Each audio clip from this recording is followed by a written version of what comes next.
Hello, everyone. ¿Ya están listos?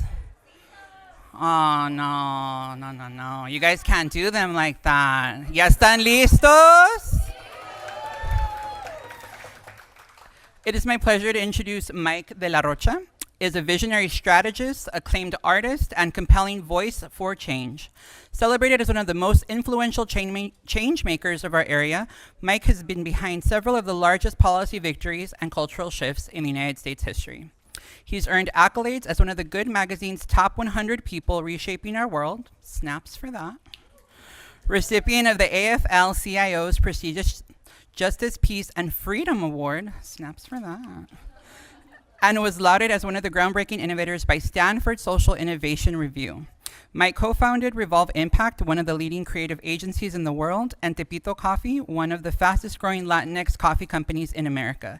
You can follow him at Mr. Mike de la Rocha. Is that on X platform, I would assume? Instagram? All of them? Okay, cool. I also would like to introduce José Arellano. Is co-owner of Tepito Coffee, one of the fastest growing and influential Chicano indigenous-led coffee companies in the United States. Jose grew up in a home filled with generations of gang members. Despite making a promise to never join a gang, he was drawn into life and cycled in and out of prison system. However, Jose was able to turn his life around and is now part of the executive leadership at Homeboy Industries, the largest gang rehabilitation and reentry program in the world. Snaps for that. He is also Vice President of Operations. You can follow his remarkable journey at Jose Arellano Official on X and Instagram. Okay. Thank you, guys.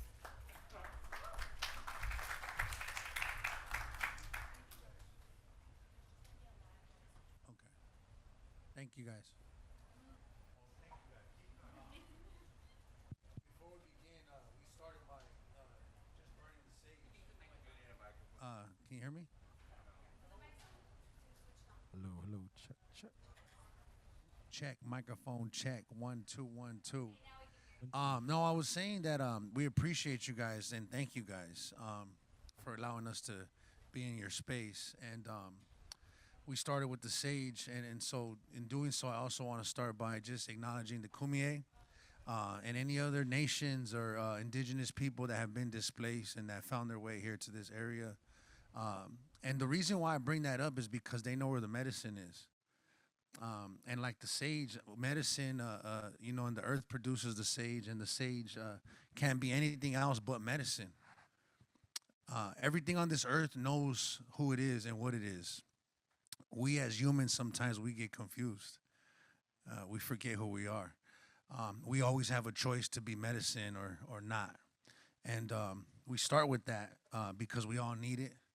And we start with acknowledging the people of the lands that we're standing on because they have the way to the medicine, and they can show us, they can enlighten us, they can teach us. And so I just want to acknowledge the people that are here. And then I want to introduce myself in my native language. Me hija wene hinkum netuanyene Jose Arellano. Hello, my relatives. I'm Jose Arellano. Yes, Vice President of Operations at Homeboy Industries. Yes, co-owner of Tepito Coffee. But I'm a Tongva native. I'm a Gabrielino Tongva. My ancestors were in the Los Angeles basins for over 7,000 years. That's where I'm from. That's where my people are from. Most of us know Los Angeles for Hollywood and Beverly Hills. But before the concrete was laid, there was already trails there. Before the freeways were structured, there was already pathways, and those pathways were there for thousands of years, and they help us find our way. And so I want to acknowledge not only my ancestors, but your ancestors, past, present, and emerging, the ones that came before us and the ones that prayed for us, the ones that are currently here, all of you beautiful people that are doing the work. I want to acknowledge Mike. I appreciate your heart. And I also want to acknowledge the ones to come, because that's why we're doing this, what we're doing. And I'm just grateful to be in space with you guys. Hello. So good afternoon. My name is Mike de la Rocha. I first and foremost just want to thank all the organizers that put this together, all the workers that are serving our food, and everyone here that I know y'all came from different places across the country, so thank you. When I asked the question, I always ask, like, who's in the audience? And when I got the response, I had to pause because these kind of spaces get really emotional for me because last Saturday was the 9-year anniversary of my father unexpectedly passing. And my father was the greatest preserver, I don't know what the right word is, but he was a Chicano study professor for 43 years at Ventura Community College. Immigrated from a small pueblo in Chihuahua, Mexico to East Los Angeles and just poured the love of our Mexican culture and heritage into me and my brother. So when I enter in a room in spaces with people whose passion is to not just protect and safeguard, but to share our cultural practices and rich heritage, it's a really beautiful thing. So more than anything, I just want to say on behalf of myself and my father who is still with me, thank you from the bottom of my heart, because the thing that saved me was knowing who I was. And knowing whom I was remembering the practices and the rich, multifaceted traditions and medicines that we have. So just thank you. I'm going to briefly just share a little bit because this is always about connection and story. I believe that we believe we're spiritual beings on a spiritual path. I run a creative agency. We call ourselves a movement-driven creative agency. I've been blessed to work with some of the greatest organizers that have ever breathed, I'd like to say. And we create large-scale campaigns to really transform the systems and structures that are built upon a lot of our own backs. In that process, I never thought that I would be a co-owner of a coffee shop. Like, that wasn't in the equation. I started, though, thinking about, once again, my father. He was a runner. And the only time where I got to see my dad vulnerable was after he would be running with his 2-3 friends. They would drink cafecito in my house. And the cafe was the opportunity for him to slow down and to connect. And it was like crazy because I was like, so what is that? So Tepito Coffee, we're a coffee company that started roughly a little bit, almost 4 years ago. We called it Tepito for an intentional reason. Those of us of Mexican descent know there's a Tepito marketplace in Mexico City. It's a place that the addicts are there. It's the hood. It's the hood. Barrio. I'm trying to figure out the audience here. But you got to know people there, And it's where, the houseless, the addicts, us misfits, that's our home. And so people always come to our shop and like, why did you call yourselves Tepito? And we said, we wanted to name a coffee company after people that society runs away from. We wanted to run to. We wanted to embrace because we are all mirror reflections of each other. And so Tepito Coffee started as a way to really disrupt the coffee industry. It's a $45 billion industry the farms are predominantly, and the best coffee comes from Africa and Latin America, like period. But when you think about Mexico, people don't think about Mexico with like some of the best coffee in the world. And we went to the LA Coffee Festival in Los Angeles. And no offense because I'm a light-skinned Chicano, so I got white past privilege, so I recognize that and gets me in spaces. But everyone I saw there was white. And they were selling coffee from our ancestral homeland. And so there was only one man that we saw in the very back of the convention center. His name was Carlos. He had a generational farm in Veracruz, Mexico. We went and built a relationship with them. And so all of our coffee is single source coffee that comes from Veracruz, Mexico. If you go even deeper, though, when Cortez came on a slave ship, the first place he came with enslaved Africans was off the coast of Veracruz. So then it was an even deeper rabbit hole. And I'm just sharing all this because it's about storytelling. But then when we started thinking about Tepito, we said the marketplace. But if you look at the indigenous language of Tepito, it actually means little temple. So then it was our opportunity to say, we're not only going to serve some of the best coffee in the world, but we're going to help anyone feel welcomed and safe when you drink this cup of coffee, but also when you come to our shop. And so for us now, we see coffee not just as a bean, but coffee as a vehicle for cultural preservation. Coffee is a vehicle for us to feel a sense of connection and oneness. And coffee is a vehicle to change the way that people view ourselves and how sometimes I view my own self. And so that's really been kind of our journey together. But then there's another huge piece that Jose is going to talk about, and that's how do we love up on and see our mirror reflections on our family members who sometimes don't have the same access or opportunities that some of us do have. And that's where Homeboy Industries comes in, and that's where Jose will share.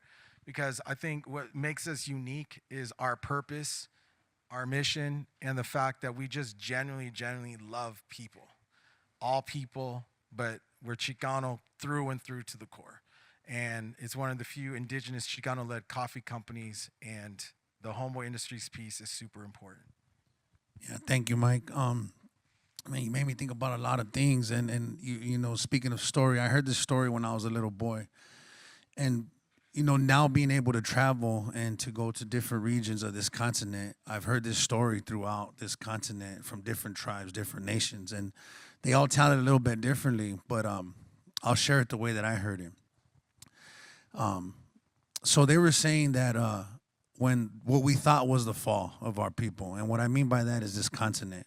There's no body of ocean that separates us from the south to the north, what's modern day Alaska. You know, you touched on some of that, and I appreciate it. We're so much more unified than we are divided. But a lot of these things they don't teach you in school when you're young. And just the word temple of like in Nahua, Tepito representing little temple, if you go back far enough, like our ancestors have traveled this continent for thousands of years, have convened with each other, have done ceremony. There's artifacts they find in the north that are from way, way, way down in the south from our primos in Peru, you know. So that shows us, that demonstrates to us that they have traveled this continent for thousands of years. And so this story was told to me like this. It said, what we thought was the fall, the tribes and the villages and the nations, they convened. They had meetings because they were worried about the preservation of our culture. And they said, what are we going to do? What are we going to do to preserve our culture? And one person said, you know what? I know what we can do with it. We can bury it deep in the mountains in a cave and bury it so they can't take it from us. We can hide it. Let us hide it. And then somebody else said, what if we take it down to the beaches and bury it deep within the sand so that they can never take it from us? And this little old wise woman, she said, Chief, I know what we can do with it. She said we could bury it in the hearts of our children. That way they could never take it from us. And what's so fascinating about my life is for many years I forgot who I was. You know, I was so lost that I was ashamed to be Indian. I was ashamed to be brown. I didn't speak Spanish growing up, but my name was José Santos Arellano. You know, and my whole family was, you know, they were gang members. All my uncles were gang members. Every male in my household was violent and was in and out of prison. I didn't know who my father was. Even my mother was a gang member. And unfortunately, I also became a gang member. And not too many people know this, but in being a gang member, you create your own character. You know, you create your own story and storyline, and you live it out. And that story ends in death, incarceration, and or drug and substance abuse issues. And I lived that for many years until one day I found myself in a cell, and I was doing a shoe program, which is the hole. And I was in the hole, and there happened to be this little tiny square mirror, and it stuck to the cell wall. And I remember looking at my reflection, and I didn't know who I was staring at anymore. I didn't know who I was and how I had got there. And it was a lot of reflection. But one of the things that I did realize, and you guys might see this if you know gang members or you see people coming in and out of prison, there's something about our culture, like that prayer, that old wise woman, is we get eagles tatted on us, and we get Aztec warriors tatted on us, and we get cultural elements all tatted on us in prison, and including myself, I have it all over my body. And we don't know why. And it's because, and this is what I believe, and this is what our culture teaches us, that somebody has prayed for us to be here and be in this space, and they prayed 7 generations ago. That's the way that our people did things across this continent. You know, Mexican and all these other terms, these are all fairly new terms. You know, we got to identify with them, of course, but our ancestors have been doing this for thousands of years, And their practices, they still surface to this day because they buried our culture in our hearts. I was sharing this with somebody the other day. I said, it's so interesting, right, that throughout the COVID season that we ran out of toilet paper, right? Right? But we never once did we ever run out of produce. We never once went to the store and there wasn't any grapes. We never once went and there was no apples because our people are traveling to Washington to pick apples. They're moving with the seasons. I did every season when I was a little boy. I worked in the fields in Fresno. I did every season. I did setup. I did the stacas. I did the juva. I picked nectarines. And all you see is brown people. And some might say it's oppressive. Yes, definitely it is. Some might say, how can you guys work so hard in the field underneath that hot-ass sun? Because it's in our DNA. There's something about the connection to this earth that we just yearn for it. And so for me, like, it wasn't in the cards for me, one, to change my life because I was going to die a gang member. I was committed to that at 16 years old. I remember being 16 years old and being in juvenile hall. And, they were doing visits. They would, call people's names for visiting, and I'd wait at the window. And I finally realized, damn, your mom's not coming, homie. She's not going to come and see you, so stop yearning for that. Stop desiring that. It's not going to happen. My mother went from being a gang member to being a drug addict. And she battled with a powerful drug addiction until she died.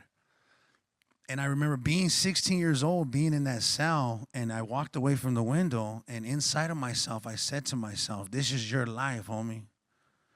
This is the hand you were dealt, and you're going to play it until it's over.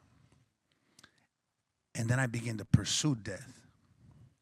Because for me, at that time in my life, death would have been a lot more easier than the life that I was living.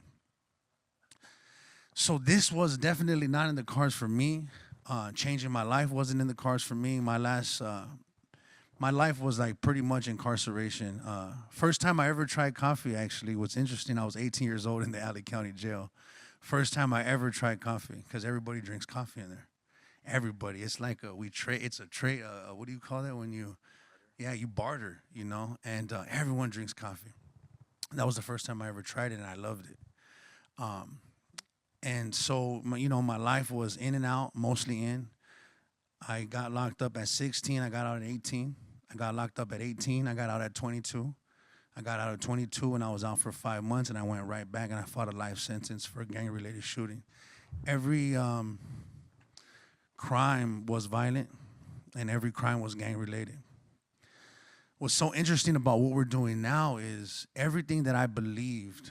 Well, let me just go on to say this. Let me say this actually like this. Everything that I hated, I became.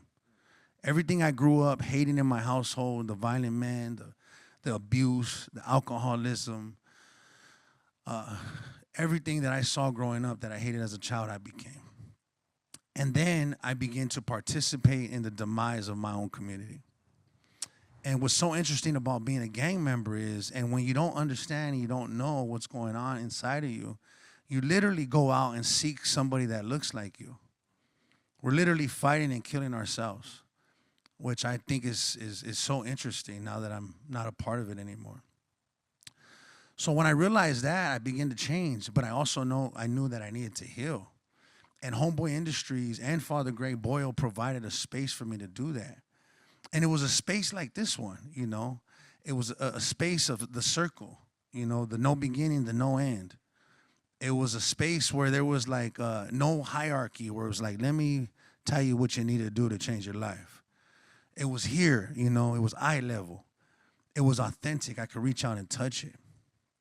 And for the sake of explaining it as best as I can, because it's hard to even put it all into words of the transformation that happened for me. But I'll share another story. I began to get my life together a little bit. Father G, Homeboy Industries began to help me. My mother died while I was in prison, so when I came home, she was gone. But when she died, my little brothers and sisters were out here to fend for themselves. My youngest brother at that time, I think, was 14 when she died. And so he's just on his own, he had to survive just like all of us did. So when I came home, I eventually located him. And I love my brothers and sisters so much. And him being the youngest, I like snatched him up and I took him in with me. And I didn't have much, but whatever I had, he had. So like if I had these pants on today, he would wear them tomorrow. And vice versa. Whatever he had, I had. And we would go to Homeboys every day. We were taught, don't ever ask anybody for anything, because if you do, you're going to owe them something in return. So I would tell him, hey, just stick with me. I got you. You know, whatever I got, you got.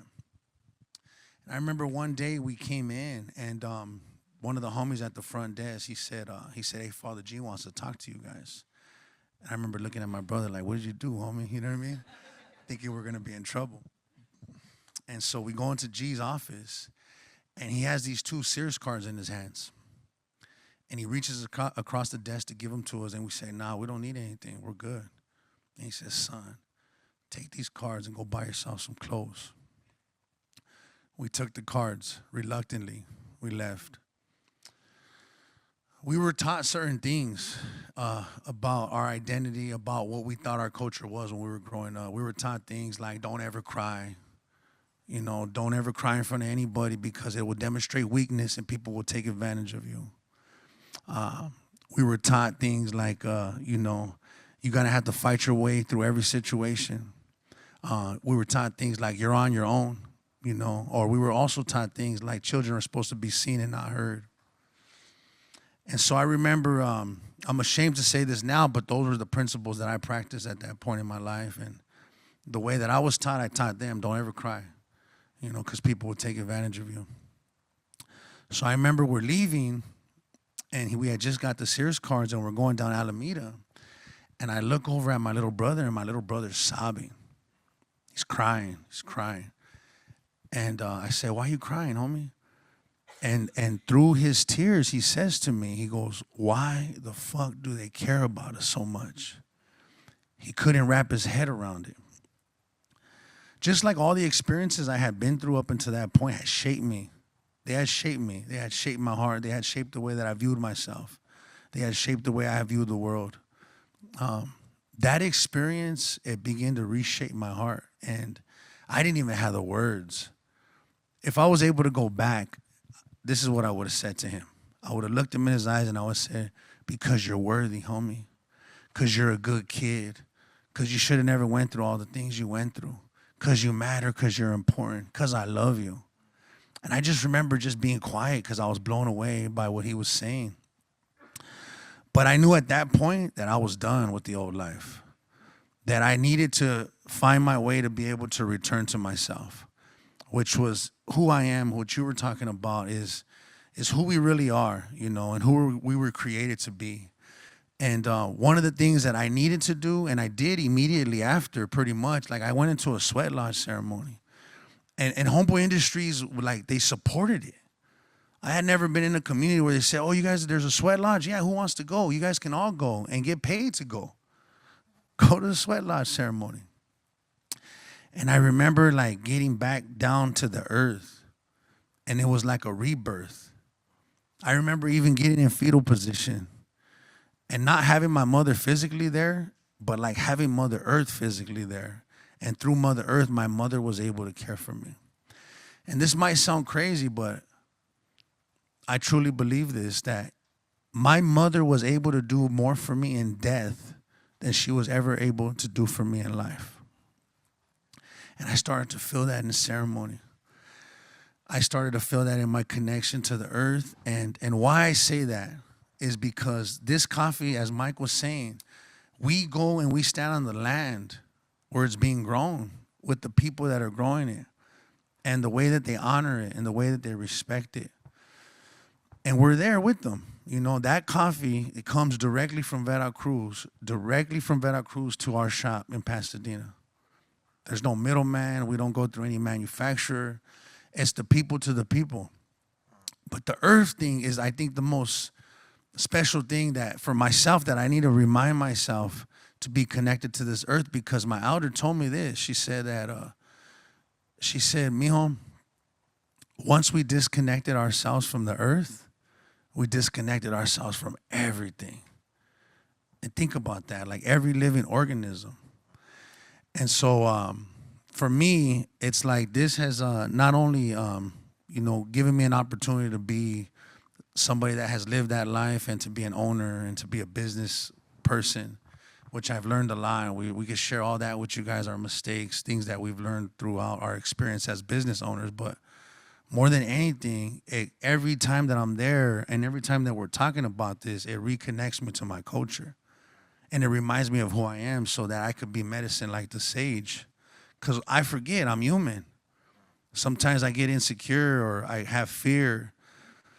But like, have you guys ever noticed that the tree knows it's a tree and it produces oxygen and it never asks us to be praised? It just does it, Well, scientists, they call it oxygen, but the tree doesn't try to be anything else. Me, I'm trying to be everything else. I'm a business owner today. I got to be vice president tomorrow.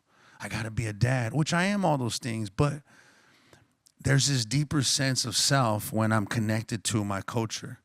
That it's certain. It's like Jose, like, you know who you are. Everything's fine. There is no off days. Imagine if the earth had an off day. You know what I mean? It would spin off of its axle. So we're perfectly fine the way we are and who we are. Anyway, thank you.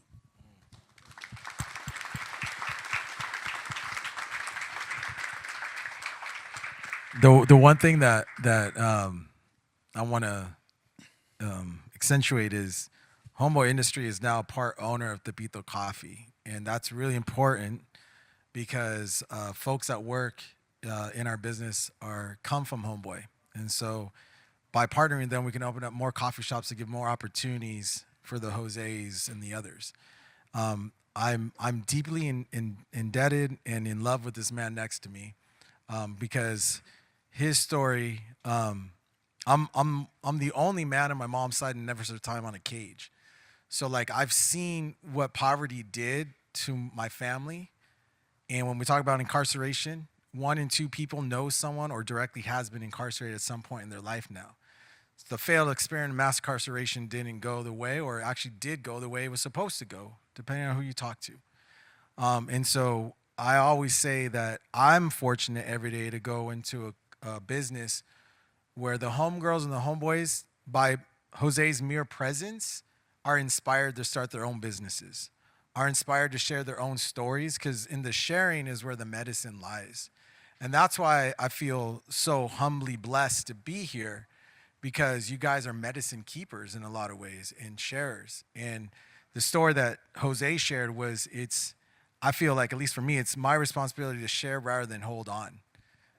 Because there was a point where we had to hold on because there was threats and real threats. But now, in terms of where we are as communities, Black, Indigenous, people of color communities, we are now a minority majority country very, very soon.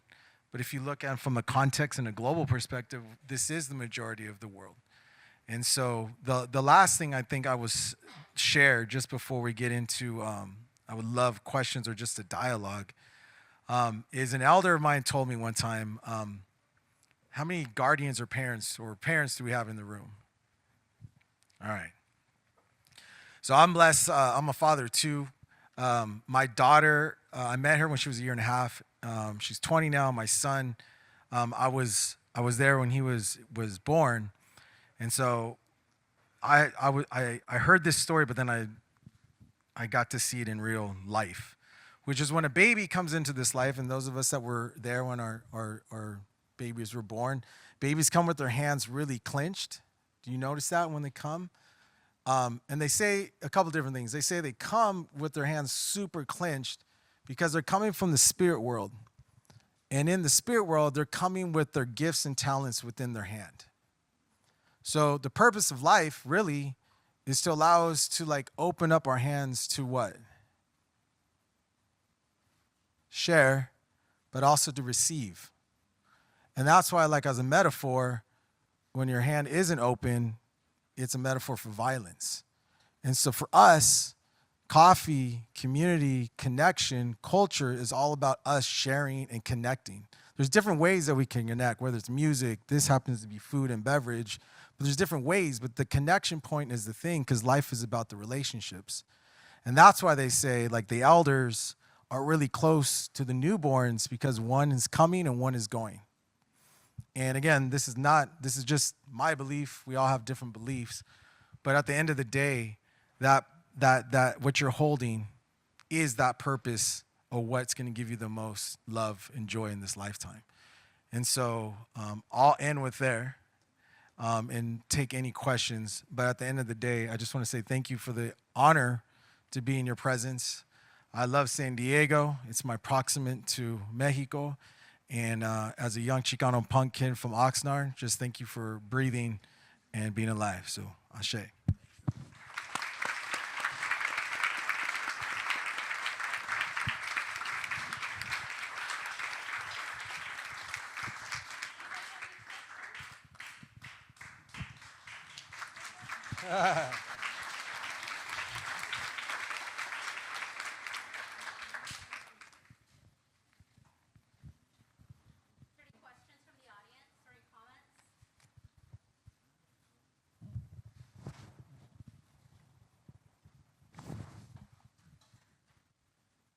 Hi, my name's Alberto.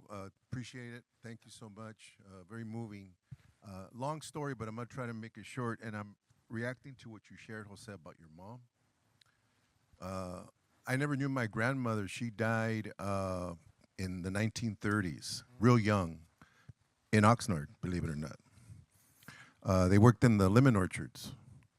So we were always raised to believe my grandfather's second wife was my grandmother, but era la primera. Her name was Juanita Amador from New Mexico, because we didn't know we had those connections. Long story short, though, is I was about 20, so it took me 45. I've been working for 45 years trying to find this story. It was always closing.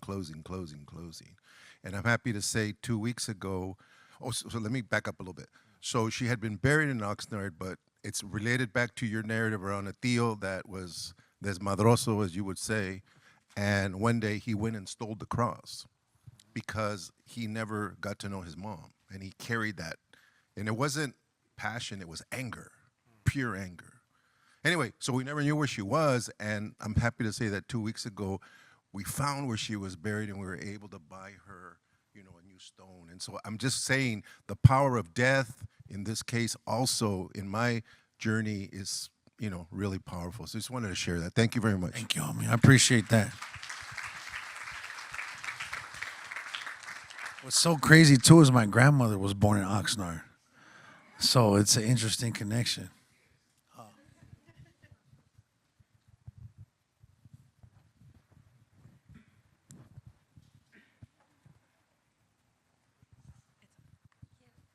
Hi, I'm Olivia. The storytellers who get the mic in what I view are the goodies, and I don't think our movement historically has done enough justice to giving the mic to people who are incarcerated, to people who have been through the criminal system, and in my value, that's really, really important because these are our frontline peoples too. So I was wondering if y'all can elaborate on why it's important to center community member voices who have gone through these experiences, and maybe give a vision of like what they can bring to fill the gaps in our movement for equitable heritage conservation. Yeah, no, I think it's important now. I didn't always know that. I used to believe in, the things that I was sharing that I was taught is don't take everything to the grave with you. We're not supposed to talk about these things, right? And the first person that introduced me really to storytelling, and specifically my story, was Father Greg. And he does this up until this day. Like, I remember barely being with homeboys, and he's like, hey, I'm going to go to Fontana. I want you to go with me. And we're going all the way to Fontana from LA, and we're in the car, and we're talking, and of course I'm trusting him because he's authentic. He's the real deal. And then we get there, and we go into the venue, and then he whispers in my ear, hey, son, I'm going to do my thing, but before I do, go up there and tell your story for like 3 to 5 minutes. And I'm like, what? I'm not telling my story, dog. What are you talking about? And he's like, yeah, no, go, son. And then I would like try to argue back and forth with him, like, Pops, I'm not going to go up there and tell these people my story. It's not, there was many reasons early on, but it was like excuses to not tell the truth, I guess, you know. And you know what they say about the truth? It sounds the cliche, but the truth sets you free. And the truth also hurts. It hurts because I had to go all the way back. I remember, and the power of story, not just for the sake of preserving our culture, but the sake of preserving ourselves as individuals. Like for me, it was, I buried everything so deep that when I was 9 years old, I walked to my grandmother's backyard, and my cousin Marlo, he was wise beyond his years. He says, Primo, no matter what happens, you and me, we're not going to get jumped into the barrio. Promise me. Put his hand out. I put my hand out. We shook hands, and we promised each other around. I was 9. He was probably like 10 going on 11. Shook his hand. I promised him. I forgot all about that. Right before, it was the summer right before junior high school, he got jumped into the barrio. Shortly after, I got jumped into the barrio. Shortly after that, he was shot in the face with a 12-gauge shotgun. He was murdered. I began to just bury everything. When we were little boys, this is when we were gang members. We were already gang members. We would play with army men. And when the homies would come, we would hide them because we would have to go outside because we were gang members. And I remember for years, up until every time I would get out, I would go to the backyard and I would look for the army men we had buried. I had forgot about all that. It was stuff so deep in there that I remember I was in the county one time. Well, actually, my last time I was in the county, my mother snuck in to see me because my mother always had warrants or her record. As I became an adult, she would, even if she wanted to, it was going to be hard for her to see me. One time she got someone's ID and she snuck in the county and they called me out and boom, she's right there. And she's crying. And she's going, I'm sorry for what I did to you. I did this because I had stuffed everything. I said, what are you talking about? I chose this life. I chose this life. This was my choice. I wanted to be a gang member. And I said, don't cry. I couldn't even embrace her love in that moment because the truth wasn't present for me. It was stuffed too deep down. So the power of story for me was liberating. Just like the stories of our culture, it's gonna liberate us. Our story is gonna preserve us, but it's also gonna liberate our people. Like, this is the truth. A lot of stuff that happened, it's not that long ago. 300 years ago. That's 3 grandmas ago. You know what I mean? Like, it's really and you know, all the division that by us not telling our stories, the division that is created because of these outside stories that are being told about us. So someone's going to tell the story. I guess that's what I'm trying to say. Someone's going to tell your story, just like they did mine. It was always the probation officer. It was the pro. I used to sit down sometimes in court and just think to myself, damn, I'm a horrible person because of how they would just tell my story. This is who he is. This is since he was 15, he did this. He did this at 16. He did this at 18. Couldn't even get it right at 22. And I was living out their story of me until I told my story. And I think the same goes for us as a community and as a culture. Until we start telling our own stories and the truth, we're going to continue to live out somebody else's story of us. And one thing I was going to add to that is I think to the heart of your question, you know, those closest to the pain are closest to the solution. And as historians, you see patterns that happen. And so the way to break a pattern is kind of like what you said, like, well, let's go to our trans folks and our dark-skinned folks and our incarcerated folks. Let's go to those because the medicine and the solution is through them. And we were literally having this conversation driving down here from LA about so many laws are made from folks that read things in books or think this is how it would work, but never actually go into the neighborhoods or go into places. And so I think, you know, Father Greg always says our role is to bring the margins to the center. And in doing so, then you'll see yourself. That's a really good point. Thank you.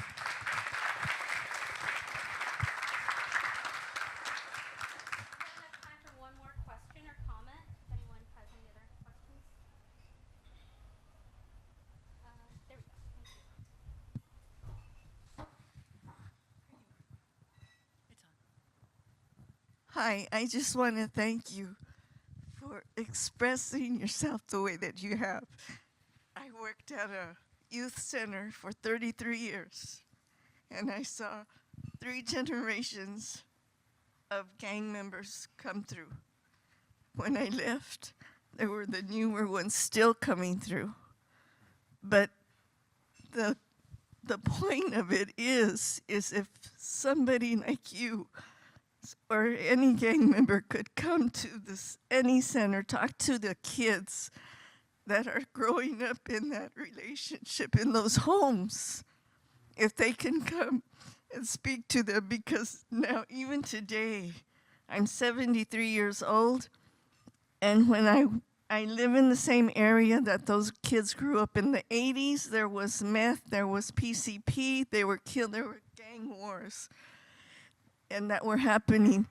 And a lot of those parents never got to see their children grow up. And now these kids are growing up in that same fashion because that's all they know.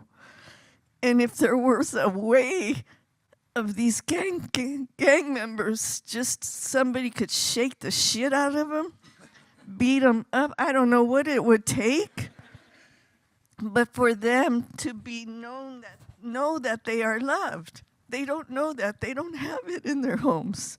And I really thank you for opening up yourselves, because it brings back a lot of memories, faces of these kids that didn't make it. But the younger ones still have a chance. And if we can't not talk to them and reach them and love on them, they're never going to have a chance. Thank you.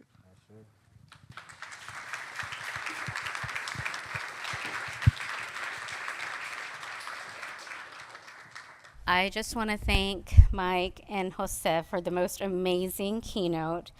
You couldn't have said it better. We're in a room of historians and preservationists, and just to hear, Jose, your story, it's something that speaks to us so much, is that if we don't tell our own story, somebody else is going to tell it for us. And so it was serendipity that they came. We actually, the Mellon grant that I told you we just got. So our fiscal sponsor for it, Social Impact Fund, we just signed with them about 2 or 3 months ago. And earlier I was talking about, the power of connection and how it is that we've grown through you. And here's another power of connection. We just signed with SIF, and he says, you have to meet someone. You have to meet Mike. He's like, you all are just doing such incredible work. I don't know. He's like, maybe you can work on something together. So I really do believe in the power of connection, and I want to thank you both so much for sharing your stories and being so authentic and so true. And everyone, let's give them a round of applause again. Yeah.